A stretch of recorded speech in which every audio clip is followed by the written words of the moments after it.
One of you is going to end up dead. This is the chilling statement that friends of this couple made prior to a horrifying turn of events. On the 25th of March 2022, 24-year-old OnlyFans model Abigail White killed her boyfriend. She stabbed Bradley Lewis through the heart with a kitchen knife when he told her he wanted to finish the relationship. When police arrived at the scene, she actually tried to tell them that he'd done this to himself, but she quickly confessed. She said that she'd never meant to hurt him. Abigail was found guilty of murder and sentenced to 18 years in prison. Shockingly, despite being in prison, she has been able to find a new boyfriend on the outside. A 29-year-old man was formally charged after he stabbed an 11-year-old who was with his friends and called him an NPC. Last month in Mill Creek, Washington, 3 boys were walking by the Dollar Tree on the 3400 block of 132nd Street. While walking, they saw 29-year-old Joshua David Pence, no apparent relation to former VP Mike Pence. And they thought it would be funny to yell across the street and call him an NPC. NPC is short for non-player character. For you boomers, it's an insult in the gamer world. When Pence heard the insult, he responded how he saw fit by chasing the 3 kids into the Dollar Tree who were trying to find help and escape. One of the kids was even heard yelling at the man that it's not that serious. He grabbed one of the boys, stabbing the child in the chest, collapsing his lung. After the stabbing, Pence allegedly dropped the knife and walked out of the store. Once first responders were on scene, they packaged the child up and sent him to Providence Regional Medical Center in Everett. Upon arrival, the severity of his injuries were realized and he was transferred to Harborview Medical Center, the area's level 1 trauma center in Seattle. Police were also able to collect the knife as evidence. They then arrested the 29-year-old suspect on scene without further incident. Further investigation found out that this wasn't the first time the children had called him an NPC. He was booked into Snohomish County Jail for felony assault. Pence apparently has no criminal history and no warrant history. It was just announced that the charges are being modified to 2 counts of assault with a weapon and bail is set at $500,000. I've not been able to confirm or even find any GoFundMe information at this time. This video shows the moment singer Chileno Sanchez found out he was going to die. Chileno was known for pioneering a Mexican genre of music called narco corrido, which uses dance music similar to polka but with a focus on drug smuggling. Many local inmates had stories they wanted to preserve in the form of a ballad, so Chileno wrote about a lot of real people and real crimes. He himself supposedly took a life before fleeing to LA. Some of his customers would even gift him weapons and other presents. Because of his line of work, he made many enemies.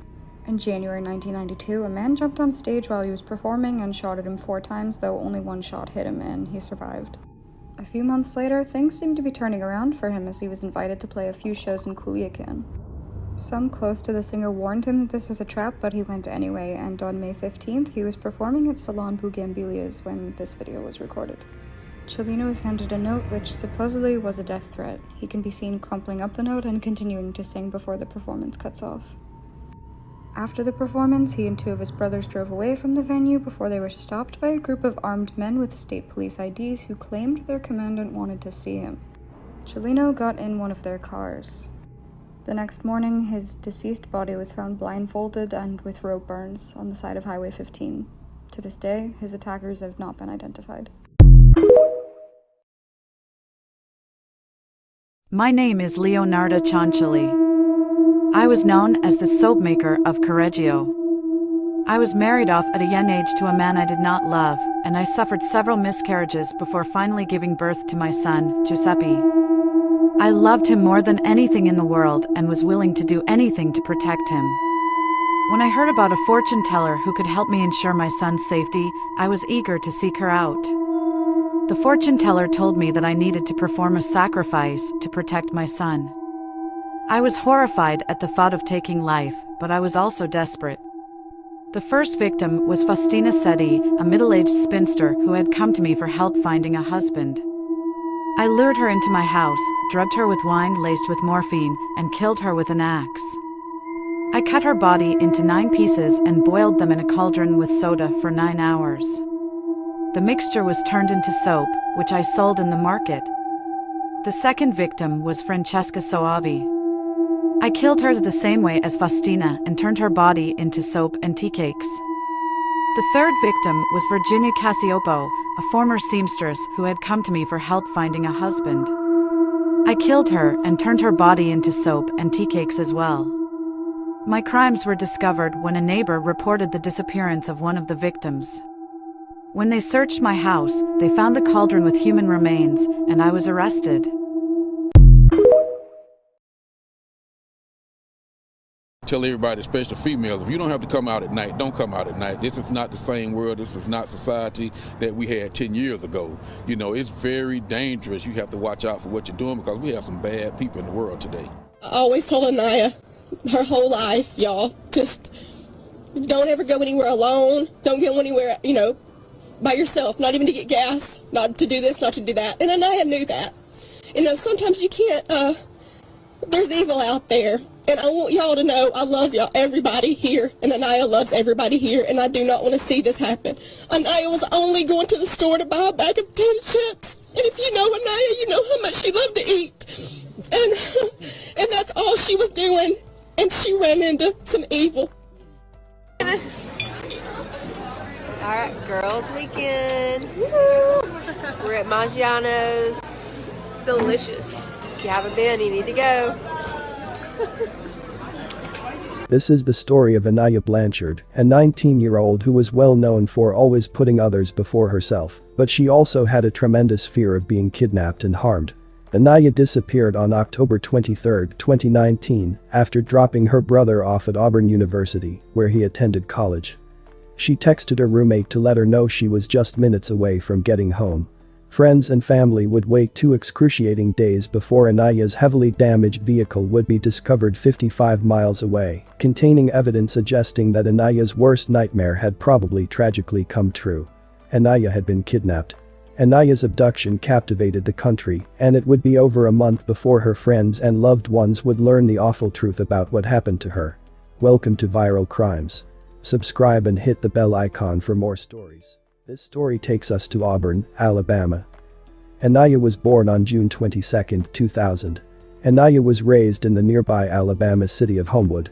Her laugh was contagious. Hey! Oh, goodness! I'm giving her away. Oh, my God.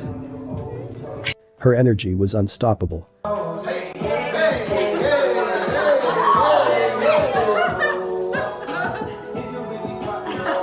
She adored people and would embrace everyone she met. She was always smiling and having a good time with those around her. She was one of those individuals that just wanted to ensure that you were okay, and if you were not, she would do what she could to help you out. Anaya had a brother named Elijah. The two were inseparable. Their parents are Angela and Elijah Blanchard Sr. Their mother is a pediatric nurse who worked the night shift in the emergency department.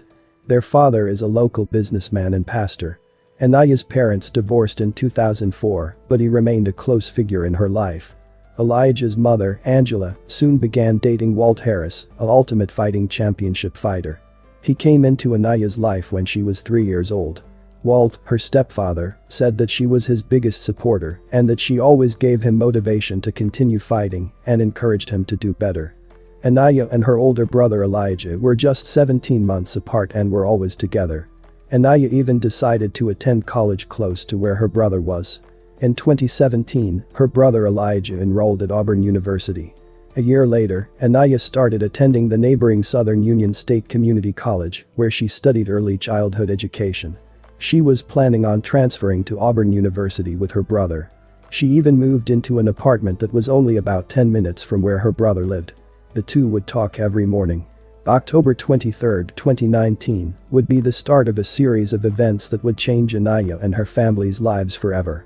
Anaya, Elijah, and their mother Angela attended a family friend's funeral in northern Alabama on October 23, 2019. Anaya and her brother Elijah had to depart right after the funeral. The two had to travel 185 miles, about a 4-hour drive, the next morning to Auburn because they both had to work.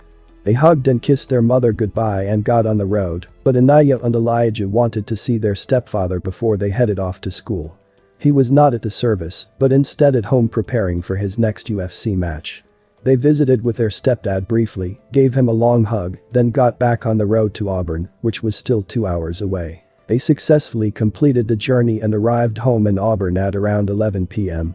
Anaya dropped Elijah off at his apartment, then headed home to her residence, which was 3 miles away, just about a 10-minute drive.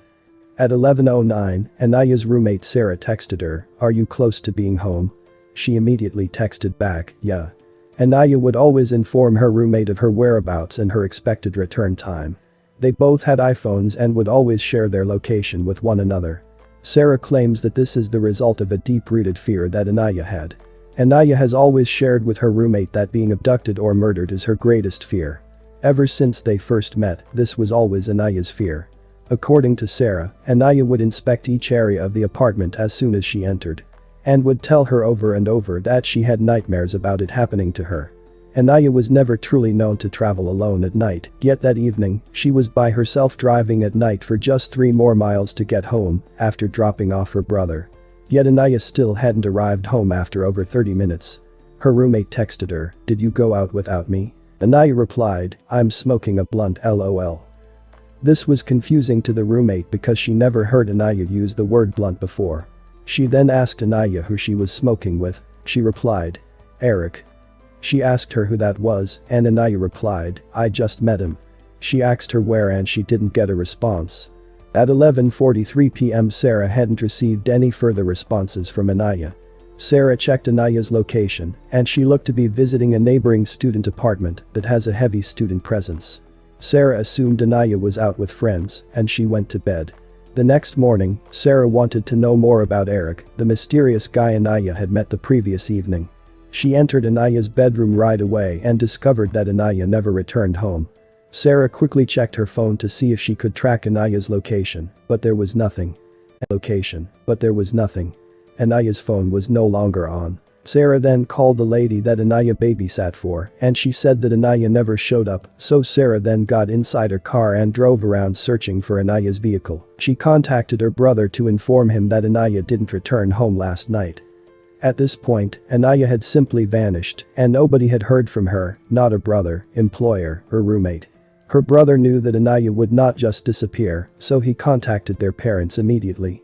Anaya's parents couldn't believe what they were hearing, so they hopped in the car and took the painful 2-hour drive to search for their daughter. After 24 hours and no sign of Anaya anywhere, the family made the decision to contact police. The disappearance of Anaya was breaking news and made headlines all across the nation. Her parents went on television and pleaded for their daughter's safe return. Walt Harris, Angela Harris here. If you have any leads on where our daughter is, Anaya Blanchard, please go to the authorities. Tell someone she was last seen in a black Honda CR-V 2017. Tag is 49B2356. BS356, I'm sorry. She was possibly last seen downtown at downtown Auburn, Southeastern, and Sky Bar. If you have any information, please come forward. On October 25, 2019, with Anaya gone for 2 days, her Honda was spotted in an apartment complex in Montgomery, Alabama, 55 miles from Auburn. And it has significant damage. Even worse, Anaya was nowhere to be found. A few days after she vanished, authorities found out that Anaya had stopped at a gas station 2 minutes from her house after dropping off her brother. Anaya purchased a beverage and a bag of potato chips. Police released surveillance images of Anaya Blanchard from October 23, 2019. Eventually, after 14 days, on November 6, 2019, police released security footage photos of a person of interest who had been at the gas station at the same time that Anaya Blanchard had been there. Anaya was allegedly forced into her vehicle by the subject, according to an eyewitness, before they both drove off. The next day, Ibrahim Yazid, a 30-year-old from Montgomery, Alabama, was confirmed as the guy in the photos. He had a long history of arrests and had been in and out of jail multiple times. He was no stranger to the criminal justice system. According to the police, Yazid was accused of kidnapping, robbing, and almost beating a 77-year-old man to death earlier that year. He was charged with robbing and assaulting another individual as well. He was free on bail despite the severe charges and had been residing in a hotel close to the Chevron gas station. The next day, Yazid was apprehended by police in the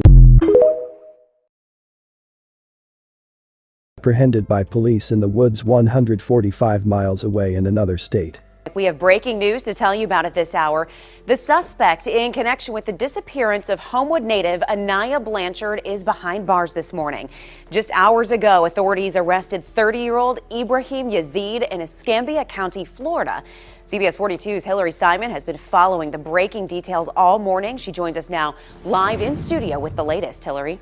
Yeah, Alyssa, Ibrahim Yazid was booked around 2:30 this morning at the Escambia County, Florida jail. Now, we're just getting new video that shows Yazid being arrested. Take a look at the video. It shows him in the custody of the U.S. Marshal's office and going into an ambulance. The Escambia County Sheriff's Office did tell us that the arrest where they assisted the U.S. Marshals was off I-10 at the Pine Forest exit, and that's right by the Alabama-Florida state line. That's the video you're looking at now. Yazid is listed on the jail website on no bond, and he was booked around 2:30 again this morning. He is also listed as an out-of-state fugitive and on hold for the Auburn Police Department. We learned yesterday that Yazid was already out on bond from previous charges of kidnapping and attempted murder.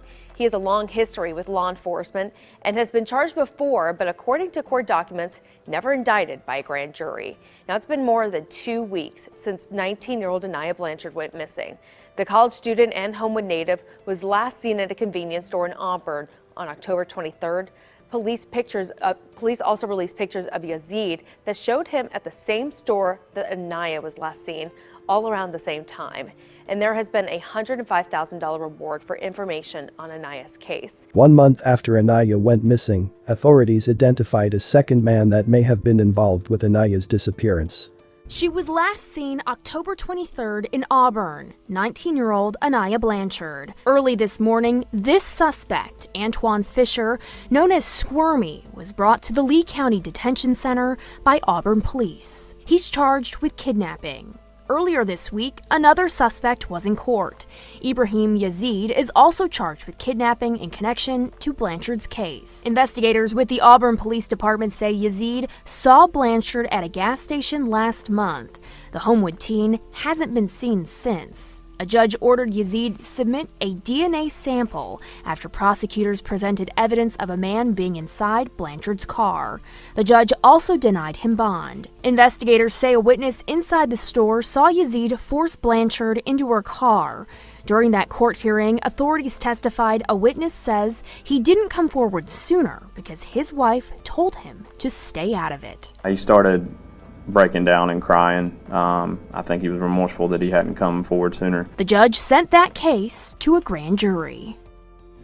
We don't yet know the evidence against Fisher, and we're still waiting to find out when his first court appearance will be. We also haven't heard from Anaya's family regarding this arrest. A gag order is still in place, and a judge set a hearing on December 4th to consider arguments on lifting it. Jeff?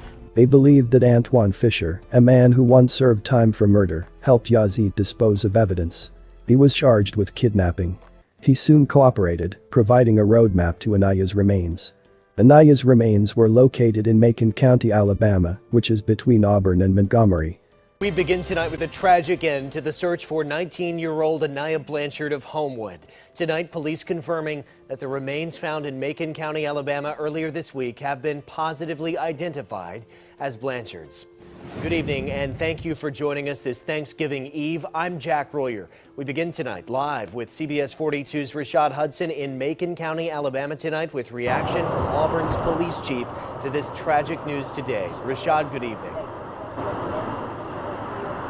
Good evening, Jack. This is certainly not the news many were expecting right before Thanksgiving, but Auburn's police chief did confirm to us that those remains found right down the road here in Macon County were those that belonged to 19-year-old Anaya Blanchard.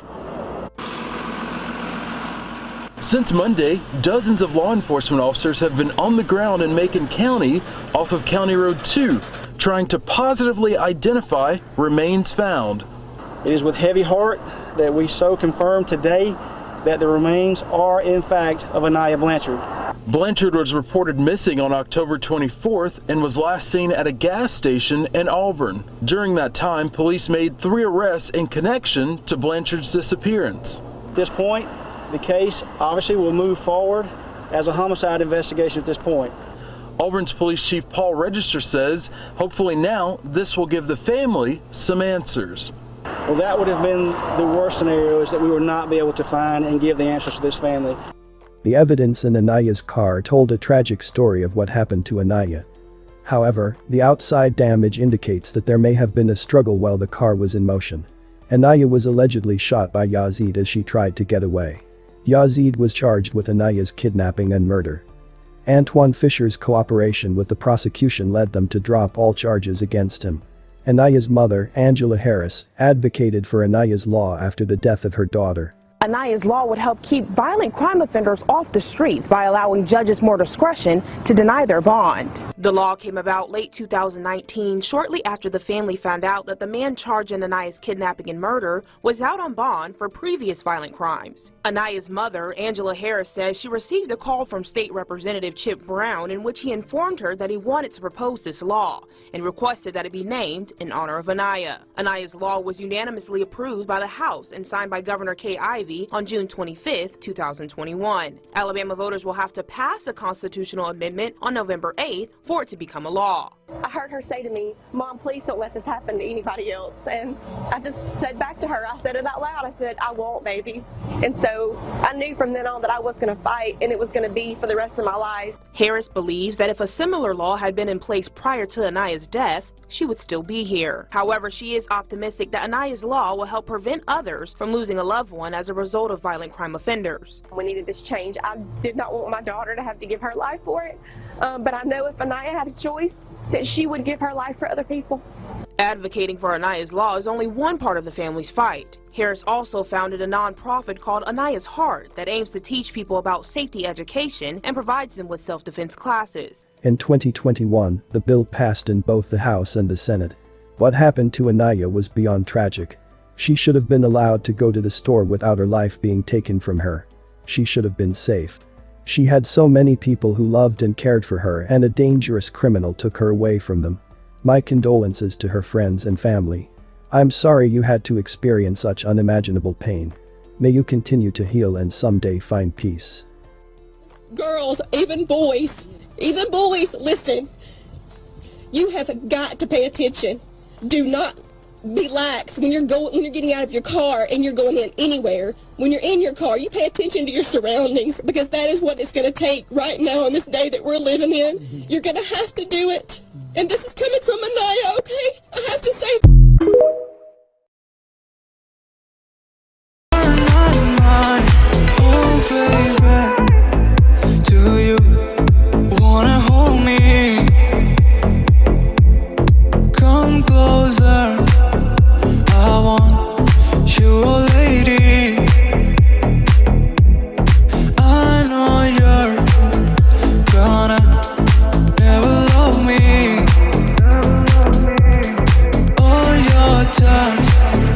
Feels like